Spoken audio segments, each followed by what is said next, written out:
So hello, hello, hello. I am Zakiya Monique, Master Relationship Strategist, Transformational Speaker, Bestselling Author of Killer Connections.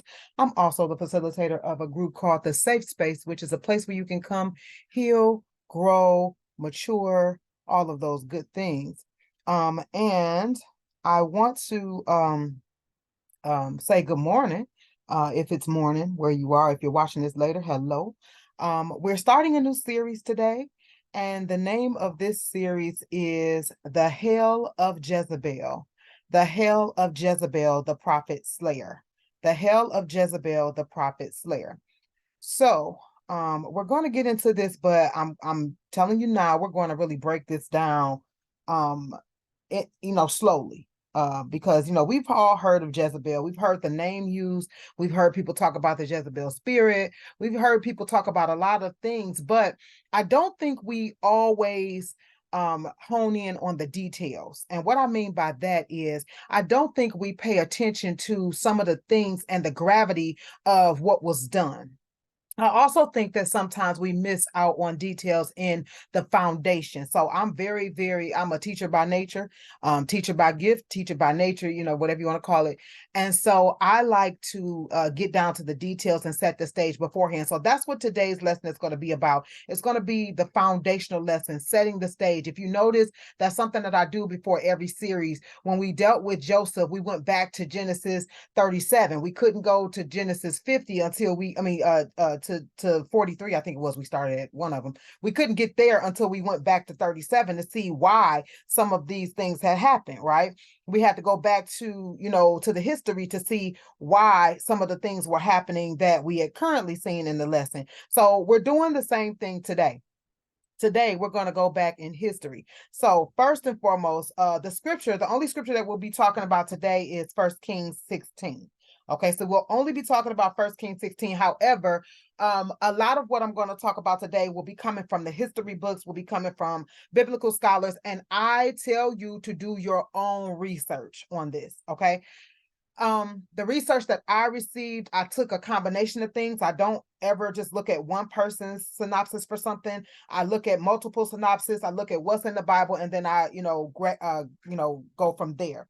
And so it is important for us to know what is meant by the worship of Baal. I think we, in our minds, I can't speak for everybody, but I know that in the minds of most, when we say idolatry, we think about somebody bowing to a statue, bowing to a graven image, bowing to a statue, right? But what the gravity of the worship of Baal was way beyond that. Okay. It was way beyond that. First of all, I want to tell you about Baal. Okay. Now, Baal was a name given to the Canaanite god of fertility. Okay. But this name was not only designated to fertility, and it was not initially always associated with rebellion against structured religion. Okay. So it wasn't always against God.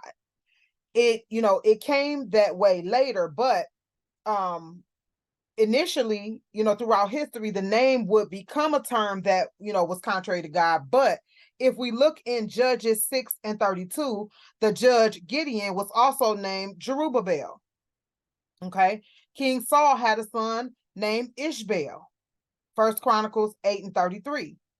What made the name Baal synonymous with all things against God, pretty much, or becoming its own God, to the Israelites was the program of Jezebel, right? Jezebel, because she introduced, into Israel her Phoenician cult of Baal in opposition to the official worship of God. And we can find that over in 1 Kings 18. We'll get over there. So what made the name become synonymous with opposition to God officially was when Jezebel introduced this way into opposition with God. And we're going to see how that happened and what happened as a result of that. Baal was worshipped around and this is something that was very interesting to me. I'm really going to do a little bit more research on this because I found it to be like, wow. But I found something that said that Baal was worshipped around the end of October, the beginning of a rainy season in the Mediterranean basin. What happens at the end of October? Halloween. And I used to always wonder why people said that Halloween was demonic. I thought it was because of the costumes, the costumes and, I thought, first of all, I thought some people were just kind of being fanatics at first. People were having fun and here we go. Here come the fun police, right? I used to think that, here come the fun police. Can't have nothing, can't do nothing. Then I thought it was because some of the costumes got a little, out of control, out of order. So I'm like, okay, maybe that. But looking at this, which makes a lot of sense, understanding that the altar to Baal was not an altar to kneel and pray, but it was an act of fire and human worship. So here's how Baal was worshipped. So when you start looking at this, now you're like, oh, wait a minute. Hold on. This then went to another level, because these are things that were done. Some of these things were done in the temple. Wait. Now, sensuality, orgies, open sexual acts, prostitution, human sacrifice, cannibalism, self-mutilation. Like, wait a minute. This then took a turn. The Canaanite way of worship was the opposite of worshiping God. So now it became either you're going to worship Baal or you're going to worship God. And that is what Jezebel officially introduced. Now, don't get me wrong. Other gods were offered up sacrifices and worshiped and things like that. But she made it where either you're going to worship Baal or you're going to worship God. And if you worship God, then there are consequences. And we know that Jezebel, was the one who was responsible for ordering the deaths of many prophets of that time. As a matter of fact, they said that the only prophet that was not killed was Elijah. Like, she killed all the rest of the prophets. So that's what that means when it says that she introduced this in a way in which it overtook them, where you're going to do this or you're going to die or suffer the consequences. And so I want us to understand that when we say worship of Baal, this is what we're talking about. We're not talking about just, and not to say that bowing to a graven image is better, but look at the level of the cannibalism, self-mutilation, human sacrifices, and oftentimes the human sacrifice was a child. Okay, because remember, Baal was the Canaanite god of fertility. So child sacrifice, right? So sometimes it was their firstborn that they would have to sacrifice. Okay. And, it was the crazy thing to me was that they would do these things with hopes of being able to get crops. So it's like, oh, okay, so you do all this because you want to get crops next year. You sacrifice your oldest child or go have sex in the temple and all this type of stuff just so you can have some crops. Wow. Okay. So these were some inhumane and unjust principles and led to the withering culture of Canaan throughout history. It led to them killing their own children, some of them. And Jezebel's father was one of those who, they credited with tying kids up, splitting them from end to end, and then laying with cult prostitutes so wheat would flourish the next year for the parent. So this is the type of stuff he was involved in. Okay, he was involved in these types of things. So keep in mind that she came from idolatrous stock. So all she did was continued what she knew. And we have to be mindful of this because this is what generational curses are today. Just continuing what we know. Okay. But at some point, we are responsible. When the truth is set before us, when another way is set before us, we are then responsible for taking that new way, taking that way that God has sent.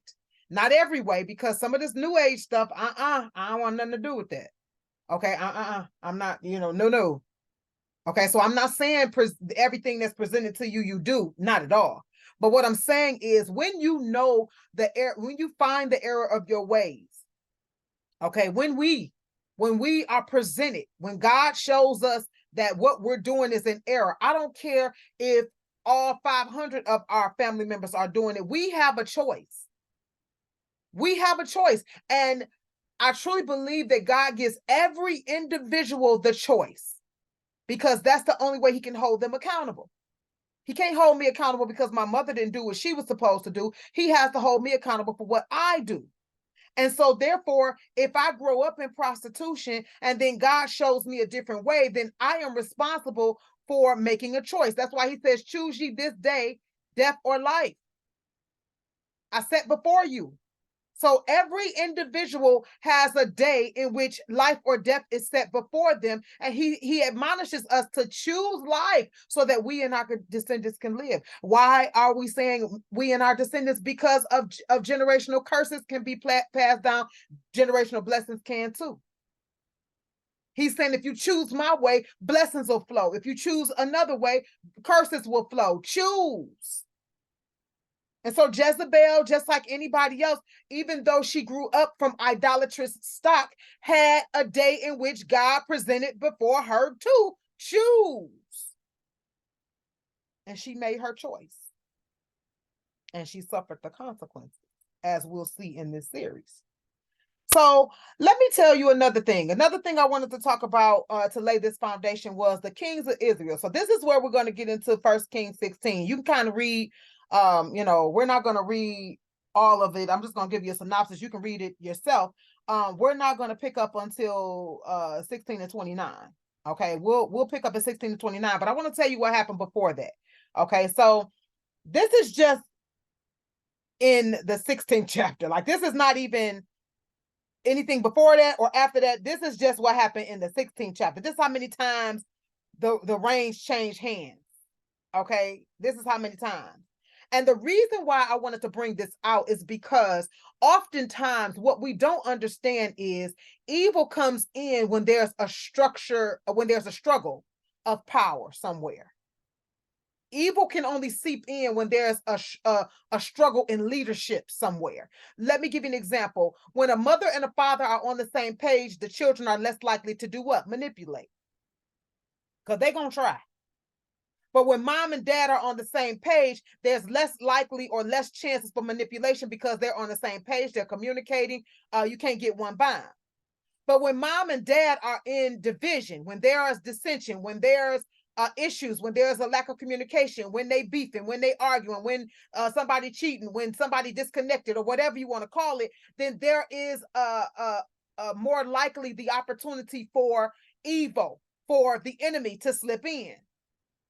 And so showing you, setting the stage for how Ahab and Jezebel were able to just really, really, really take their evil to another level is because there was already such a terrible struggle over Israel. It was already a terrible struggle. So let's start with King Baasha. I don't know these names, the correct pronunciation, but I'm going to pronounce them the way I know.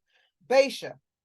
So King Baasha followed the example of Jeroboam and caused people of Israel to sin following that example.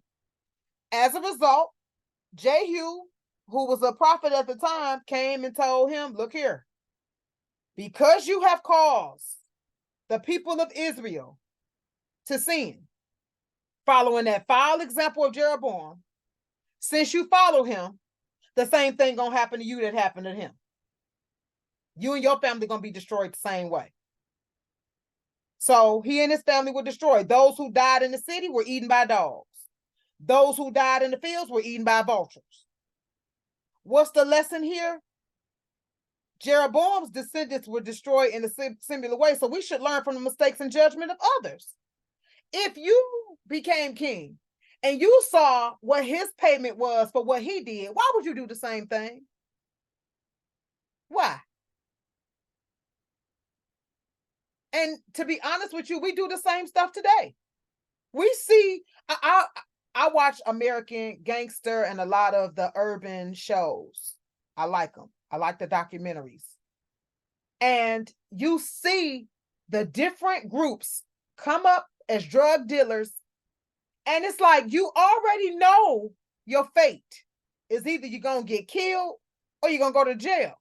Very few live to tell the story. And if they do, usually they end up broke and telling war stories about the past. So it's like, why would you continue? Like, do you think you're going to be the first one to beat the odds? Why would you do the same thing unless you just don't care about the fate? King Baasha did the same exact thing as Jeroboam and got the same consequences. So we should learn from the mistakes and judgment of others and not repeat them. Now, are we human? Absolutely. Absolutely. But my goodness, things shouldn't have to happen to us. It should be able to happen around us for us to say no. No. So once King Baasha died, then his son, Ela, then ruled. And he ruled for 2 years. Well, remember the curse was upon him too, right? So remember when Jehu came and said what was going to happen. Am I pronouncing that right? I think it's, yeah, Jehu. Jehu was right. When Jehu came and pronounced what was going to happen, he said this was going to happen over his descendants. Okay? It said the members of Baasha's family. It said his descendants. And so Ela was one of the descendants. So understand, he wasn't exempt just because he became the next king. He wasn't exempt. So what happened was he ruled for 2 years before Zimri made plans to kill him.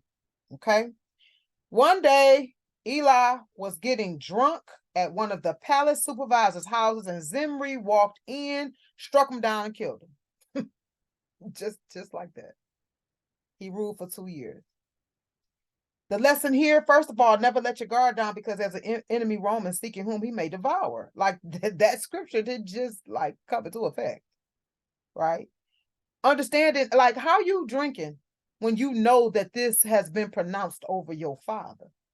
So you know what has been pronounced over your father, but yet you out here getting drunk. It's called spirits for a reason. Okay, it causes you to let your guard down. It causes you to be up under another spirit. It causes you to be more likely to, to be taken advantage of and to be vulnerable. And guess what? Zimri walked right in, struck him down, killed him. Boom. Boom. Okay, so now Zimri is king, and immediately he killed the entire royal family of Baasha. And God had said this was going to happen. Now he had already said it; they were going to die. But Zimri ruled for 7 days before the army of Israel found out that he had committed treason and assassinated King Eli. And so when they found that out, they were like, we don't want him to be our king. The army then chose another king, Omri, to lead them to battle. Zimri found out, went to the citadel of the palace, burnt it and himself up, and died in the flames. The lesson here: what you get under your own energy, you have to keep under your own energy, or you just may lose it just as quickly. And so now we are here with King Omri. So King Omri was on the floor to be the new king, but there was a division because some of the people wanted Tibni to be king. They didn't want Omri. So you had half of the people that wanted Tibni and the other half of the people that wanted Omri. Well, what happened as usual?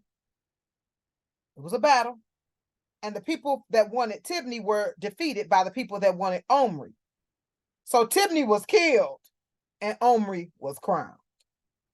And I was like, well, why they have to kill Tibni? Dang. But I guess he would have tried to find a way to overthrow. I don't know. So King Omri ruled for 12 years. In that time, he bought Samaria for 150 pounds of silver. And when we get to chapter 16 and 25, it said Omri did evil in the Lord's sight, even more than any of the kings before him. Remember those words. Why? Because he too followed the example of Jeroboam. Like, how many of y'all gonna keep doing what Jeroboam did? See, this is how you know true leadership. Because a true leader does not need to come along A true leader does not come along and just do what was done before him. A true leader comes along, observes what has happened, observe what happened previously, makes the appropriate changes as needed, and moves forward. But even in the workplace, think about the workplace. Oftentimes, you'll see a person come in and you'll know whether they're a true leader or not, because either they'll just come along and keep doing what's been done. But then a true leader comes in and says, okay, let's be strategic about things. Let's look at what's been done. Let's put some people in some places that are experts. Let's have some meetings. They come in, they observe, and then they make changes. But all of these kings seem to do the exact same thing that Jeroboam was doing. And I'm like, didn't you see what happened to him? Why would you do the same thing? We have to be careful. We have to be careful, because this is how generational curses are handed down. We ought to learn from the mistakes of others and then not implement or repeat those mistakes if possible. And it is possible because God gives us the strength to recognize them as mistakes. Now, does that mean we'll be able to do it cold turkey? Not always. However, we are to turn away from the things that we know are not right. With God's strength and his help and his strategy, we can do that. Okay, we can do that. And so Omri did evil in the sight of the Lord, even more than any of the kings before him. And when he died, Ahab became king. Now, why was it important for us to talk about this? Again, it is because you can already see how leadership had just been kind of passed to and fro, and it was evil. So it seemed like every king was getting more and more evil, and it was just all over the place. And this set the tone for Ahab. And then here comes Jezebel to come and be the dynamic duo of evil, because it was already leading that way in the first place. Remember, Baasha was already, had done evil in the sight of God. Then Eli was his son, so he was already cursed. Zimri killed for the kingship, so he was already cursed. And then Omri comes, and it says that Omri had done more evil in the sight of God than anybody before him. So it was setting the stage for King Ahab to come along. And then when Ahab joins with Jezebel, the level of evil just heightens. Why? Because she introduces the worship of Baal, which is, going back, she introduces the worship of Baal, which includes sensuality, open sexual acts and orgies, prostitution, human sacrifices, which most of the time were children, cannibalism, self-mutilation. So she brought this to what was already evil. Ahab was already from evil stock. And so she came along and brought what was already, came on top of what was already evil. Okay, so keep this in mind as we move forward. Now, let's talk about who is Jezebel. I want to set the stage for who she is. So like I said, today is more foundational. Okay, it's more foundational. We'll get into the scriptures a little later in the series, but let's go down to 1 Kings 16 and 29, because that's how we're going to see where King Ahab comes in, and we're going to see how evil he already was. So it says 16 and 29. Ahab, son of Omri, began to rule over Israel in the 38th year of King Asa's reign in Judah. He reigned in Samaria 22 years. But Ahab, son of Omri, did what was evil in the Lord's sight. Get this, even more than any of the kings before him. Did you notice that when we go up to 16 and 25, it said, but Omri, which was his daddy, did what was evil in the Lord's sight, even more than any of the kings before him. So his daddy held that title. And then what happens when we get down to 16 and 30? But Ahab, son of Omri, did what was evil in the Lord's sight, even more than any of the kings before him. So that means it's getting worse and worse. They're leading Israel astray more and more. 31 says, and as though it were not enough to follow the example of Jeroboam, here we go again, he married Jezebel. the daughter of King Ethbaal of the Sidonians, and he began to bow down in worship of Baal. 32. First, Ahab built a temple and an altar for Baal in Samaria. 33. Then he set up an Asherah pole. He did more to provoke the anger of the Lord, the God of Israel, than any of the other kings of Israel before him. 34. It was during his reign that Hiel, a man from Bethel, rebuilt Jericho. Now, what was the problem with that? Well, the problem with that is because over in Joshua, I believe it's 6:26, Joshua said that whoever rebuilt Jericho would be cursed.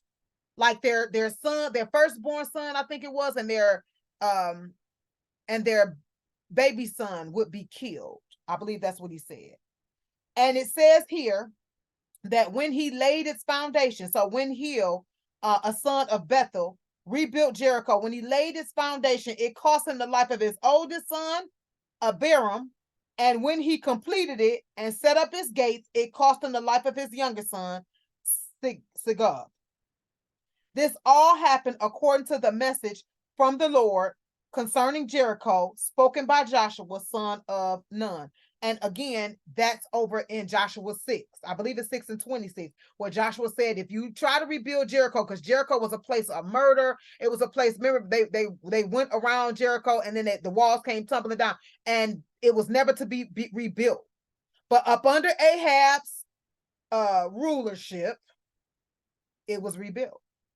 And so again, Ahab was a terrible ruler, terrible. But oftentimes he's overshadowed by Jezebel, his wife. And so I want to bring out a few pieces about who Jezebel is, okay? About who she is, and I'll give a few scriptural references, and that'll be your homework to kind of look into this yourself.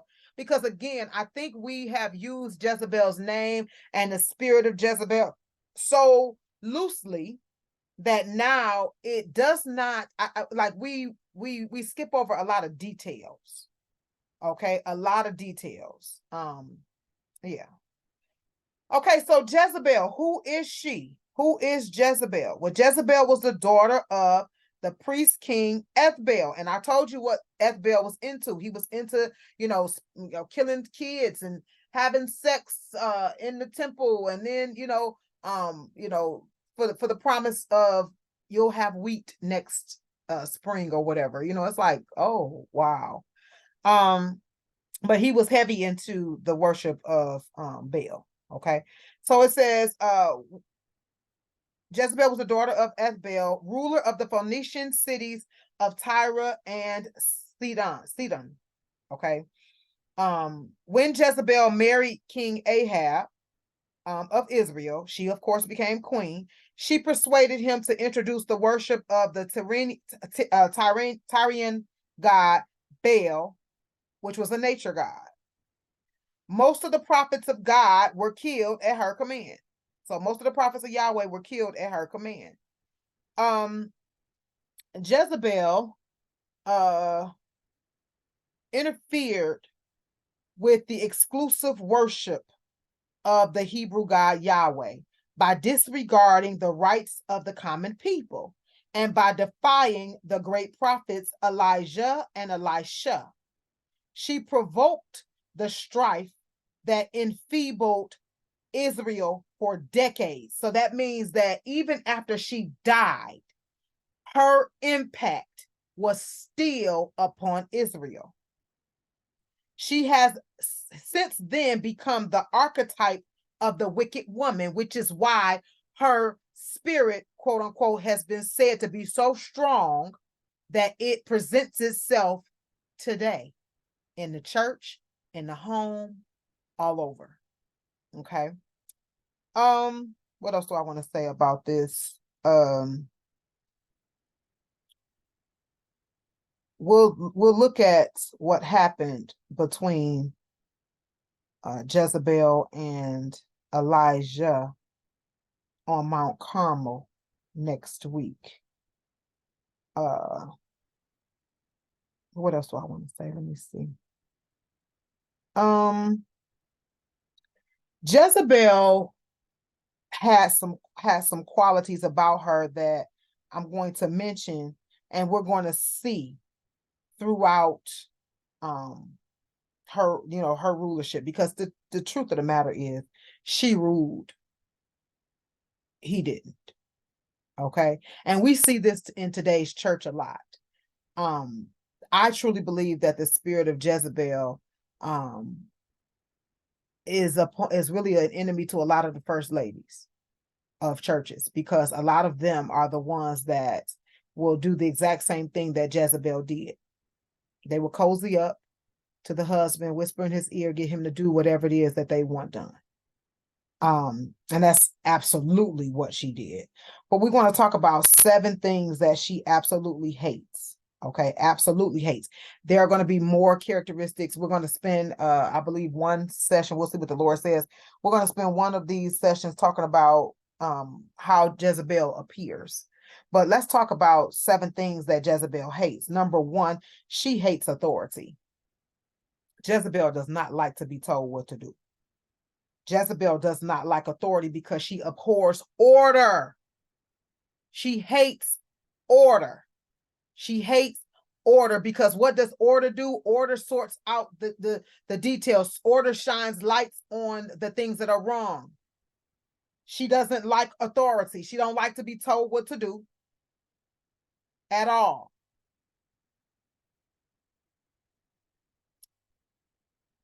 The Bible talks about rebellion. And I think there's a scripture. Let me find it really quickly because I don't want to say it wrong. It talks about rebellion and stubbornness. And some of us, I know I have been so guilty, and I had to repent and I had to ask God to help me. Just being honest, because I can be very stubborn. And that stubbornness can deceive us out of a lot of things if we're not careful. Stubbornness will cause us to not apologize. Stubbornness will cause us to miss God. Honestly, it really will, because we're too stubborn to admit the error of our ways. We're too stubborn to sometimes, make peace, because the Bible says, follow peace with all men, without which we shall not see God. And so at the end of the day, we have to conduct ourselves sometimes in a way where, you know what, if an apology soothes your heart, then hey, let's move on. Forgiveness. Many of us won't extend forgiveness because we have a right to be mad. But just because we have a right to be mad does not mean that it is right to be mad. Okay. So let's look at 1 Samuel 15:23. It says, rebellion is as sinful as witchcraft, and stubbornness is as, lost my place. Oh, rebellion is as sinful as witchcraft, and stubbornness as bad as worshiping idols. That's 1 Samuel 15:23. Jezebel hates authority. So those who hate authority typically rebel. We saw rebellion because she came in with her own religion and decided, I'm not doing that. I'm not worshiping God. We're going to worship who I want to worship. Why? Because that gave her authority over the people. Okay? Rebellion is as simple as witchcraft. We will find out that Jezebel is almost synonymous with witchcraft. We're going to talk about some things with witchcraft and manipulation, part of witchcraft. Okay, we're going to talk about what witchcraft looks like today, because many of us think it looks like somebody painted face and voodoo dolls and pins. And to some degree, I guess it can, but it looks like some other things as well that we're just oblivious to. So we're going to spend some time on that as well as we dissect Jezebel, not just as a person. So we're talking about her as a person today, but we're talking about her as a spirit. We're talking about the spirit later. So we're not going to just be talking about Jezebel as a person. Yes, we'll talk about her as a person, but we're going to talk about the spirit that reigns and rules today, how it manifests today. Okay. So the number one thing that she hates is authority. She hates authority. And the Bible tells us that rebellion is as sinful as witchcraft, and stubbornness as bad as worshiping idols, which we know she did. Number 2, Jezebel hates the word no. How do I know she hates the word no? So the example for number one, authority. She hates authority. How do I know she hates authority? Because she came in with her own religion. Ain't nobody finna tell me what to do. I'm gonna come in with what I know. And anybody who don't do what I want them to do, they're going to be subject, to death. Number two, she hates the word no. How do I know she hates the word no? Because when her husband went to Naboth and said, I want your vineyard, I want your, your land. And Naboth said no. He went home and he pouted. What was her response? Oh, I'm gonna kill him. Because you don't tell me no. Elijah, I'm gonna kill you. Because you don't upstage me and tell me no. You gonna worship my God. Or if the answer is no, I'm gonna kill you. So she hates the word no. Why? Because she sees it as a personal attack. Elijah wasn't saying no to her per se. He was saying, no, I'm not turning my back against God. But it was a personal thing for her because you upstaging me. You upstaging me. So it becomes a personal vendetta. She hates the word no. Why? Because I'm in authority. You don't tell me no. When you tell someone no, they feel like they've lost some power. The third thing that she hates is to lose. We're going to see that on Mount Carmel as well. We might just tackle Mount Carmel today. She hates to lose. Why? Because it makes her look bad. Jezebels are extremely image-driven. At all costs, they're going to make their image look good. They don't care if they got to spend every dime, every dollar. They don't care if they got to kill everybody. They don't care what they got to do. They're going to look the part. They hate to lose. Losing don't make them look good. And when they were on Mount Carmel and God showed out on behalf of Elijah, she was like, oh, okay, I'm killing you. Why? Because she lost. Because she lost. Number four, they hate to be rebuked. Hate to be rebuked. When they came and told her, somebody's talking. Not right now, people. Not right now, people. When anytime she was rebuked, again, it was just like the word no. Nope. When I believe her husband was in the vineyard, after they had killed Naboth. They killed Naboth, and a prophet came to him. It may have been Elisha by this time. Don't quote me. But and told him, because of what you've done, this is how you're gonna die, and this is how she gonna die. And she ain't like that. How dare you rebuke me? And she didn't believe it either. She felt like she could wiggle her way out of anything. And so when they came to kill her, what's the first thing she did? She employed prostitution. She employed prostitution, still doing the stuff that caused you to be led astray. Number five, she hates the grace of God. The grace of God, the call of God. She hates it. She hates God. She hates it.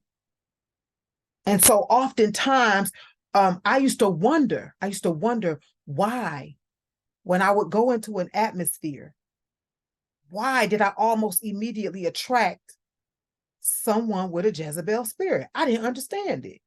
And I'm not making myself out to be this or that. Don't think that. But it's because I have a prophetic call on my life. And they hate that. The prophetic is all about the grace of God. Because how else? I mean, that's the one who's coming to tell you, thus said the Lord, to warn you. That's the grace of God that gives you the warning. That's the grace of God that ministers to you. That's the grace of God that encourages you. That's the grace of God. She hates that. Why? Because it conflicts with her authority. Anytime the grace of God showed up through her reign, she sought to kill it. That's why she killed all of the prophets. That's why this series is called The Prophet Slayer. She hates the prophetic because the prophetic comes and gives you the plans of God, and she hates all of that.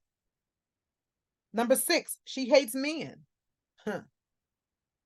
Jezebels all over the world emasculate men. Ahab was emasculated to the 90th power. When Naboth told him no, he came home, pouted, and cried. She's the one who got up and got stuff done. I often say that weak women, or wounded women pick weak men so that they can rule them and run them, so that they'll be safe, so that they never have to worry about that man trying to control them. Jezebel was not going to be ruled by a man. She just wasn't. She went against men, and men were scared of her. Elijah ran to the cave.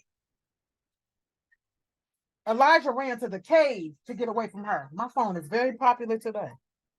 Very popular today. Give me 1 second. Let me pause this. All right. So, I think I want to flip us over to 1 Kings 18. She hates men and she hates truthfulness. That's the seventh thing. She hates truthfulness. Okay.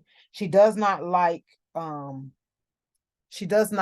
you to bring about truth, because in the form of anything godly, because it conflicts with her authority. It conflicts with what she believes. And so she does not like for you to bring about the truth of God.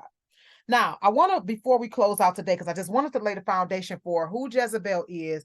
I want you to also understand that her own father, okay, throughout history, it's been said that her own father used her for economic gain.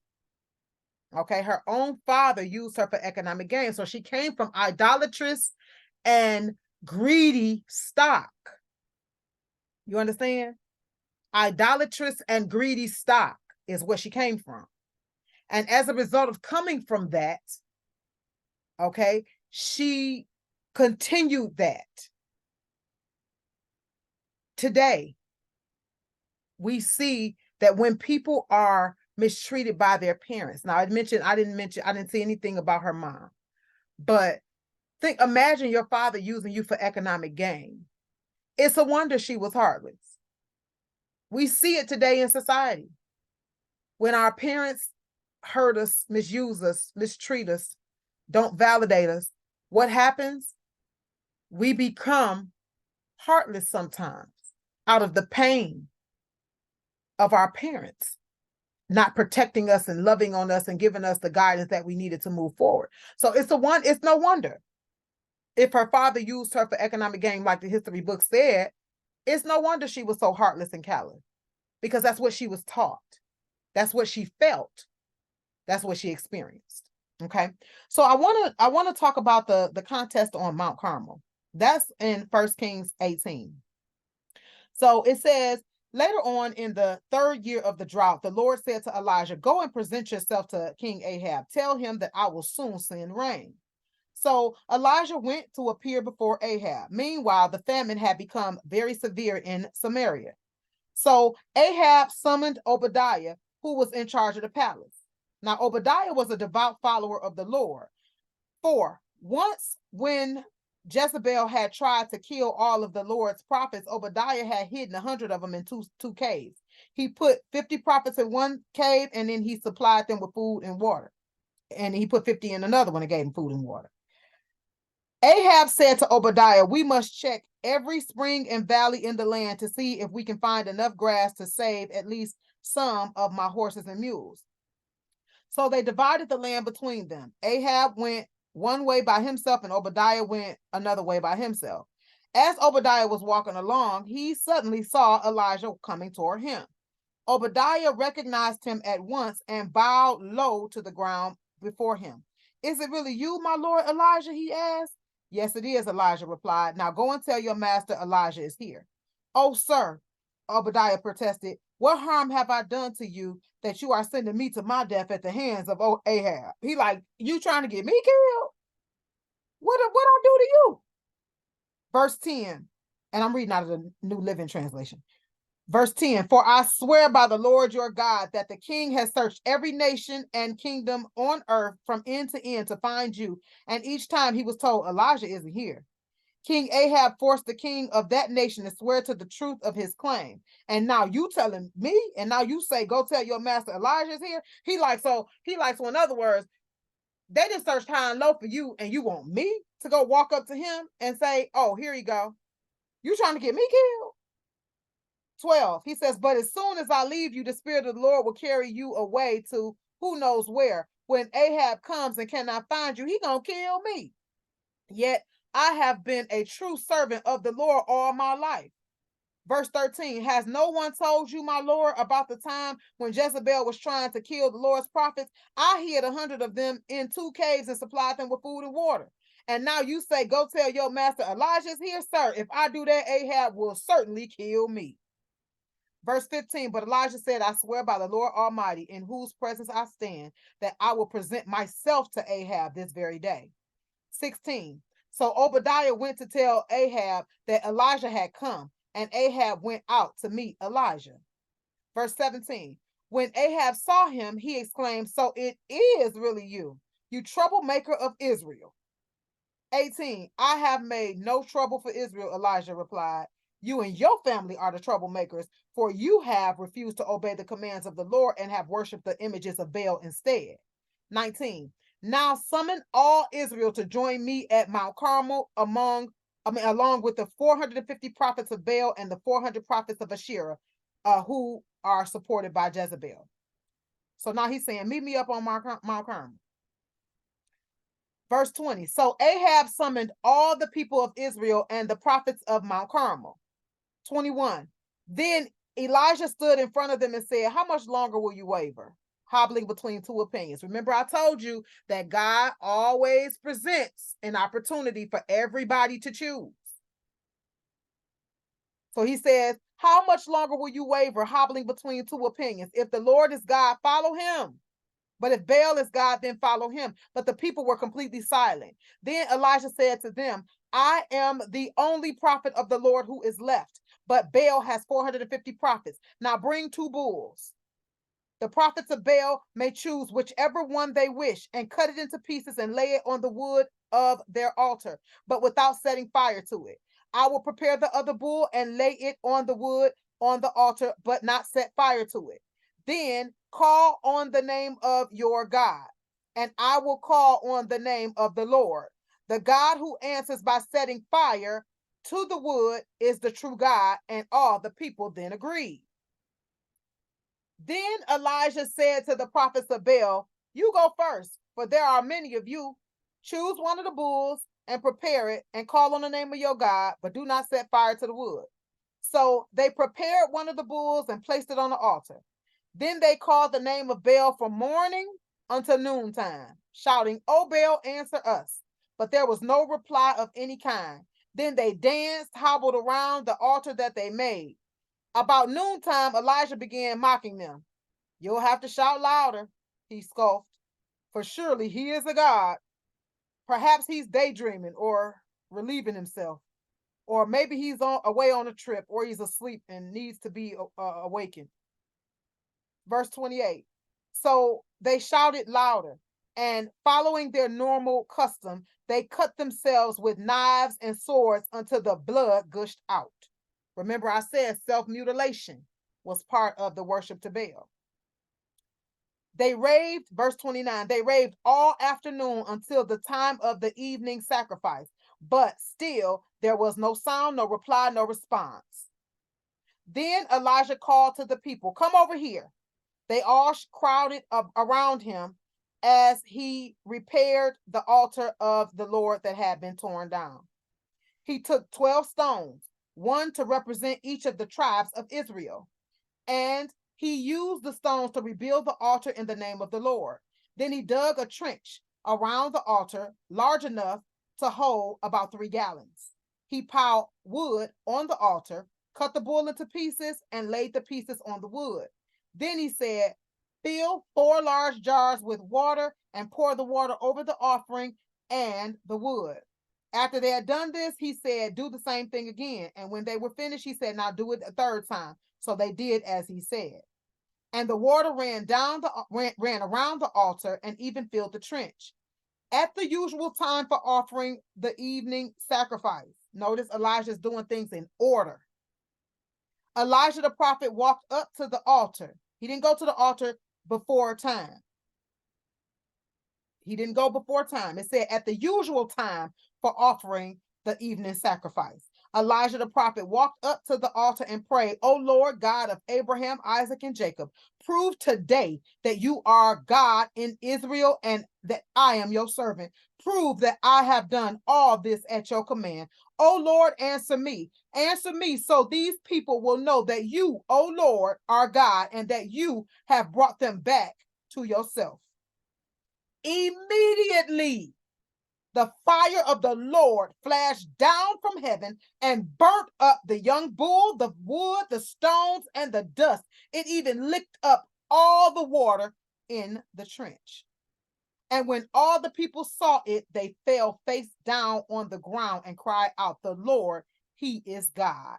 Yes, the Lord is God." Then Elijah commanded, "Seize all the prophets of Baal. Don't let a single one escape." So the people seized them all, and Elijah took them down to the Kishon Valley and killed them there. Elijah, going to verse 41. Then Elijah said to Ahab, "Go get something to eat and drink, for I hear a mighty rainstorm coming." So Ahab went to eat and drink. But Elijah climbed to the top of Mount Carmel and bowed low to the ground and prayed with his face between his knees. Then he said to his servant, "Go and look out toward the sea." The servant went and looked, then returned to Elijah and said, "I don't see anything." 7 times Elijah told him to go and look. Finally, the 7th time, his servant told him, "I see a little cloud about the size of a man's hand rising from the sea." Then Elijah shouted, "Hurry to Ahab and tell him, climb into your chariot and go back home. If you don't hurry, the rain will stop you." And soon the sky was black with clouds. A heavy wind brought a terrific rainstorm, and Ahab left quickly for Jezreel. Then the Lord gave specific strength to Elijah. He tucked his cloak in his belt and ran ahead of Ahab's chariot all the way to the entrance of Jezreel. We'll pick up there next week, but I just wanted you to see how he had upstaged Jezebel. And this is what's going to cause him, as we'll see next week, to have to flee, because she's going to want his life. Why? Because when we go back to those 7, she does not like authority. She hates to be told no. She hates to lose. She hates to be rebuked. She hates the grace of God. She hates men, and she hates truthfulness. Could it be that she hates men because her own father pimped her out? That's why in her last hours of her life, she she employed prostitution. Why? It's what she knew. But I'm here to tell you that just because it's something that we knew doesn't have to be all that we know. All right. So I just wanted to open this up to start this off, because again, we're going to talk about Jezebel as a person, the person Jezebel, but then after that, we're going to delve into the spirits of Jezebel that we referenced today and how it's showing up in our lives, as well as the church, the schoolhouse, and all of those other places. Okay. So that's where we are with today's lesson, just setting the foundation to get things going and to prompt you to start to look into the foundation of the worship of Baal, as well as Jezebel and her history. That's your homework.